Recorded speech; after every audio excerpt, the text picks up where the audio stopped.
अगर टैंक से ही राष्ट्रवाद आना है तो पहले टैंक बनाओ भाई, गली गली में टैंक बनाओ, टैंक खाओ, टैंक पियो, टैंक ही सो जाओ, टैंक हो जाओ और राष्ट्रवादी बन जाओ। ये वो डर बांट रहा है आपके भीतर कि वंदे मातरम नहीं बोलोगे तो देश बंट जाएगा। आप सब पर यह जवाबदारी है कि भारत के लोकतंत्र के लिए आप बोलेंगे। कब तक हम नेता का विकल्प नेता में ढूंढते रहेंगे, सिस्टम का विकल्प सिस्टम में कब ढूंढना शुरू करेंगे? एक ऐसा सिस्टम हो जो हमारे हाथ में रहे, सत्ता भले नेता के पास रहे लेकिन सिस्टम हमारे साथ रहे। इतनी तो बात होगी कि आपको सुनने से डर नहीं लगता है, भले ही बोलने वाले को डर लगता हो। सिस्टम पर कब्जा करेगा नेता, मैनिपुलेट करेगा और वो आपको डराता रहेगा। कर्नाटक हाईकोर्ट की जस्टिस जयंत पटेल को इस्तीफा देना पड़ता है, जिनका संबंध एक ऐसे फैसले से है जो वो गुजरात से संबंधित है, इशरत जहां के मामले से। उन्होंने इस मामले में फर्जी एनकाउंटर के मामले में सीबीआई जांच के आदेश दिए थे।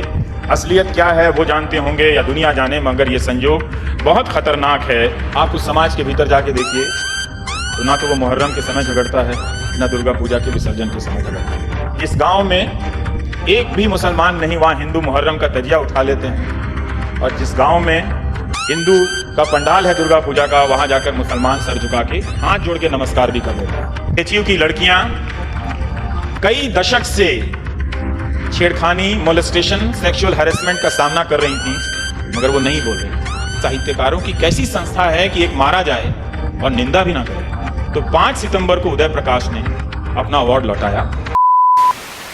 नमस्कार, मैं इस पेशे में जिनके सामने बड़ा हुआ हूँ वो आज मेरे सामने हैं, तो मेरा फ़र्ज़ बनता है कि मैं उनके नाम के साथ शुरुआत करूँ। उमा सुधीर और टीएस सुधीर यहाँ इस हॉल में बैठे हैं। आप सभी का शुक्रिया। मैं हैरान हो रहा था कि इस दौर में वो कौन लोग हैं जो सुनना चाहते हैं। बोलने वाले को इतना गुमान हो गया है कि वो किसी की सुनना ही नहीं चाहता है।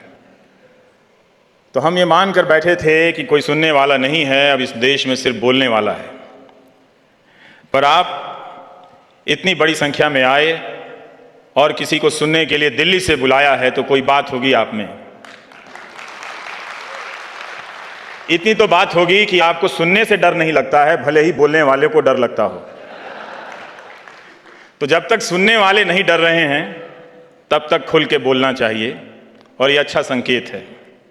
मुझे नहीं मालूम कि आप पहले भी सुनना चाहते थे या नहीं चाहते थे, लेकिन अभी आप जब सुनने के लिए तैयार हैं तो बोलने वालों को बोलना चाहिए। हम जिस दिल्ली से आए हैं वो आजकल 2 तरह की बातें करती है कि हम डर के मारे बोलते नहीं हैं, और दूसरा कोई बोल देता है तो उससे जाकर ज़रूर पूछती है दिल्ली, तुम्हें बोलने से डर नहीं लगता है? तो ये माहौल है, तो हम ये एक यात्रा तय कर रहे हैं। दरअसल हमें सोचना चाहिए कि हमें डर क्यों लगता है। क्या किसी नेता से डर लग रहा है या सिस्टम से डर लग रहा है? सिस्टम से क्यों डर लग रहा है? क्या हमारे भीतर कोई राज है जिसके बाहर आ जाने से हम डर रहे हैं?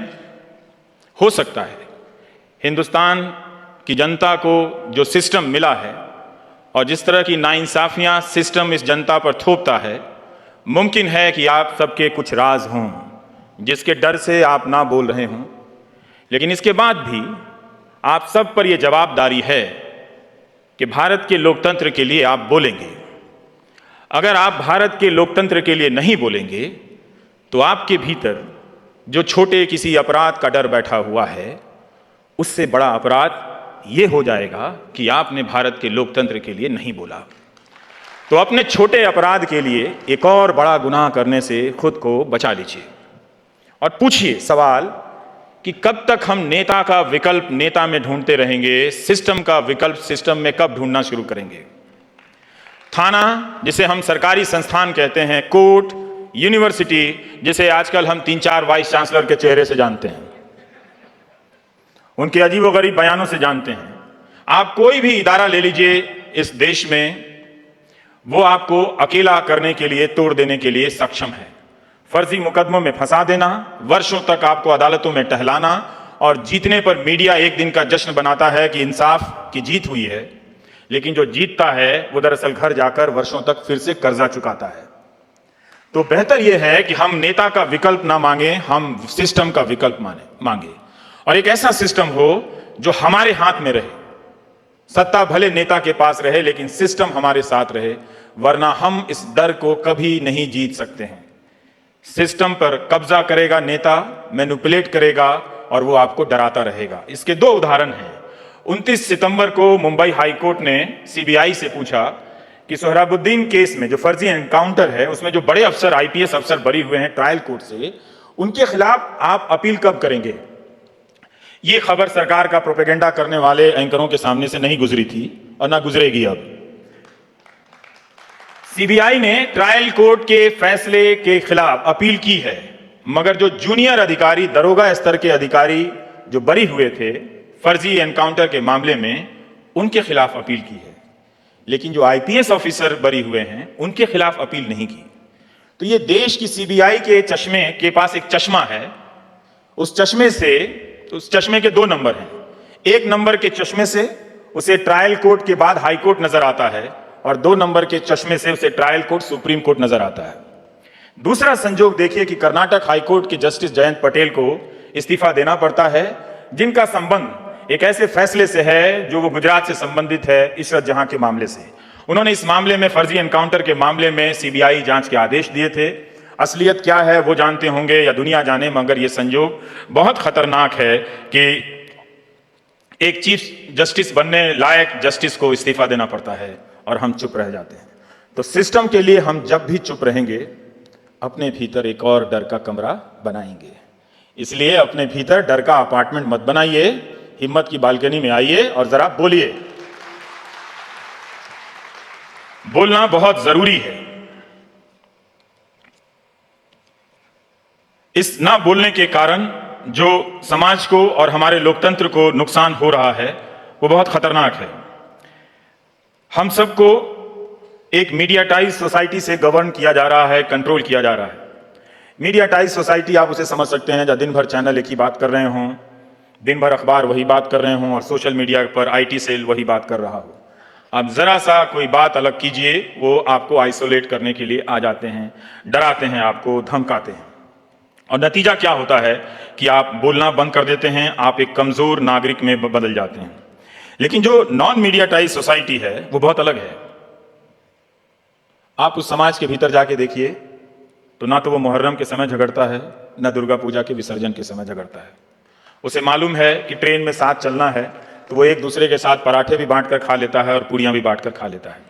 लेकिन जो मीडियाटाइज सोसाइटी है, जिसके जरिए न्यूज एंकर रोज रात को डर का राष्ट्रीयकरण करता, हमारे देश में बैंकों का नेशनलाइजेशन हुआ था, ये फियर का नेशनलाइजेशन करते हैं, उसका डिस्ट्रीब्यूशन करते हैं। बताते हैं कि अगर तोप यूनिवर्सिटी में नहीं लगा, टैंक नहीं लगा, तो हमारे देश के बच्चों में राष्ट्रवाद नहीं आएगा। अगर टैंक से ही राष्ट्रवाद आना है तो पहले टैंक बनाओ भाई, गली गली में टैंक बनाओ, टैंक खाओ, टैंक पियो, टैंक ही सो जाओ, टैंक हो जाओ और राष्ट्रवादी बन जाओ। ये वो डर बांट रहा है आपके भीतर कि वंदे मातरम नहीं बोलोगे तो देश बंट जाएगा।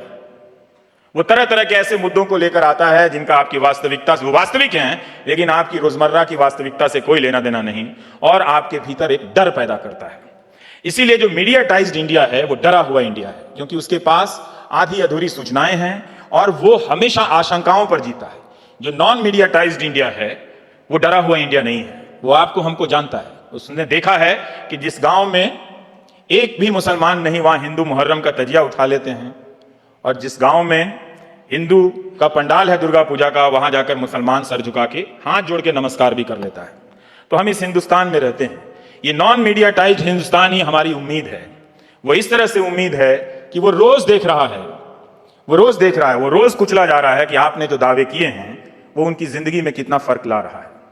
नहीं लाया तभी रेवाड़ी की लड़कियां जो 10वीं क्लास में पढ़ती थीं, जब उन्होंने देखा कि वो दूसरे स्कूल में जाने के लिए रास्ता तय करती हैं तो छेड़खानी का सामना करना पड़ता है, लड़कियां अनशन पर बैठ गई। ये अनशन का अधिकार, नैतिक अधिकार, किसी राजनीतिक दल ने, किसी न्यूज एंकर ने उन लड़कियों को नहीं दिया था, गांधी ने दिया था। बीएचयू की लड़कियां कई दशक से छेड़खानी, मोलेस्टेशन, सेक्सुअल हैरेसमेंट का सामना कर रही थीं, मगर वो नहीं बोल रही थीं। मगर इस साल की लड़कियों ने बोला, और जब बोला तो क्या हुआ? जो नारा लगाते थे बेटी बचाओ बेटी पढ़ाओ का, और जब लड़कियों ने इस नारे को समझ लिया, अपना बना लिया कि हम बेटियां पढ़ेंगे भी और अपने आप को खुद ही बचा लेंगे, तो लाठी बरसाने लगे आप। तो जब बेटियां कहेंगे कि हम खुद पढ़ लेंगे खुद बचा लेंगे, तो आप लाठी से पीटेंगे, और जब तक वो नारा लेकर पोस्टर चिपकाकर गांव गांव घूमते रहें तो आप उसे कैंपेन बना देंगे। तो हमें यह चीज देखना पड़ेगा कि जो नॉन मीडियाटाइज सोसाइटी है वो नहीं डरता है। वो इसलिए कि वो रोज रात अपनी जिंदगी का फतवा मांगने के लिए, फतवा मतलब डायरेक्टिव, मतलब क्या करना है नहीं करना है, वो न्यूज एंकर के पास नहीं जाता। वो हिंदुस्तान को अपनी रोजमर्रा की जिंदगी के बीच में देख लेता है। मैं आ रहा हूं, मैं गांधी जी के लिए आया हूं, उनकी जयंती पर उन्हीं पर पहुंचूंगा धीरे धीरे। एक छोटा सा जिक्र यहां कर देना चाहता हूं। आज भी एक एक्टर ने अपना अवार्ड वापस किया है, और जब अखलाक की हत्या के बाद अवार्ड वापसी का दौर हुआ था, वो दौर खत्म हो गया। लेकिन फिर भी अब किसी की भी मौत होती है तो आईटी सेल और हुकूमत के समर्थक कुछ सेलिब्रिटी खोजना शुरू करते हैं कि कहां गए वो अवार्ड वापस करने वाले, अब क्यों नहीं अवार्ड वापस कर रहे हैं। अरे भाई, वो तो वापस कर दिए, अब उनके पास है नहीं जो वापस करेंगे दोबारा। आपने जो 3 साल में जिनको दिया है उनसे कहिए ना कि वापस करें, जिनके पास अभी बचा हुआ है वो वापस करेंगे ना। लेकिन इसमें एक पैटर्न है। पैटर्न क्या है कि वो घटना तो बीत गई, जब वो घटना थी तब आपके सामने दोनों प्रकार के तथ्य थे। कितने किस मात्रा में थे वो आप जानते होंगे, कौन सा चैनल देखते हैं, कौन सा प्रोपेगेंडा आप कंज्यूम करते हैं, ये आप पर निर्भर करता है। लेकिन समय के साथ आप भूल गए कि उसके फैक्ट्स क्या हैं, लेकिन जो उसका परसेप्शन है, इमेज है, वो कैरी कर रहा अभी तक वो अवार्ड वापसी गैंग कह रहे हैं। लेकिन सच्चाई क्या थी उसकी? 30 अगस्त 2015 को एमएम कलबुर्गी की हत्या होती है, और साहित्य अकादमी हत्या की निंदा नहीं करता है और शोक प्रस्ताव पास नहीं करता है। उसके खिलाफ लोगों ने अपना अवार्ड वापस किया था कि यह साहित्यकारों की कैसी संस्था है कि एक मारा जाए और निंदा भी ना करे। तो 5 सितंबर को उदय प्रकाश ने अपना अवार्ड लौटाया, और इस बीच 40 लोग लौटा चुके। तब जाकर 23 अक्टूबर को या 23 सितंबर को साहित्य अकादमी निंदा करता है और शोक प्रस्ताव पास करता है। तो हमारा सवाल तब भी और अब भी क्या होना चाहिए कि साहित्य अकादमी एक व्यवस्था के रूप में ऐसा सिस्टम हो जिसकी निष्ठा लेखकों की रचना और उनकी जिंदगी के प्रति ज्यादा हो।